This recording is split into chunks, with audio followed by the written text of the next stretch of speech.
Pura Pasar Agung di Madianing, Gunung Batur, Desa Pekraman Batur, Kintamani, Bangli, kini kembali dibangun setelah mengalami kerusakan parah akibat terjangan lahar ketika letusan Gunung Batur tahun 1926 silam.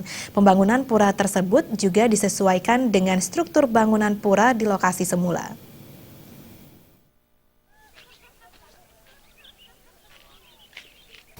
Pelinggih Dani Jero Gede Batur Alitan saat ditemui di Pura Pasar Agung menerangkan seperti yang tertuang dalam beberapa sumber sejarah, yakni Purana Ulun Danu Batur Lontar Kusuma Dewa maupun Usana Bali, disebutkan bahwa Pura Pasar Agung telah dibangun sekitar 110 sebelum Masehi.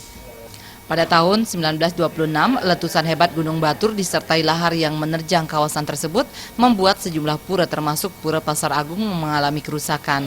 Pasca musibah, Krama Batur sempat membangun pelinggih kecil di lokasi semula sebagai sarana pengayatan kepada ide Ratu Mas Melanting yang berstana di Pura Pasar Agung.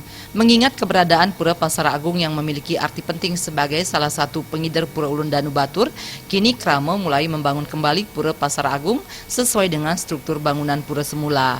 Proses pembangunan dilaksanakan secara bertahap sejak beberapa bulan lalu dengan melibatkan seluruh Krama Batur secara gotong royong.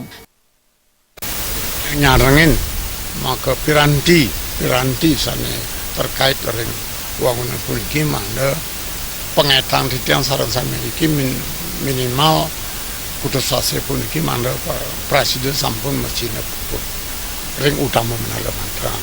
Sampun jalan kalau iki kan tri menala dua utama menala madi menala misal menala kemauan ansang yang sanang sami ring utama menala makan sejaruning wah kalisasi politik mana presiden sampai. Saat ini pembangunan kembali Pura Pasar Agung difokuskan pada areal utama Mandala dan ditargetkan tuntas tahun ini.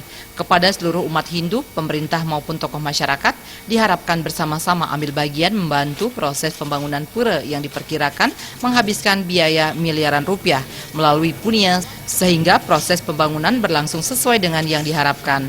Alit Sidi dan Putu Ratna, Bali.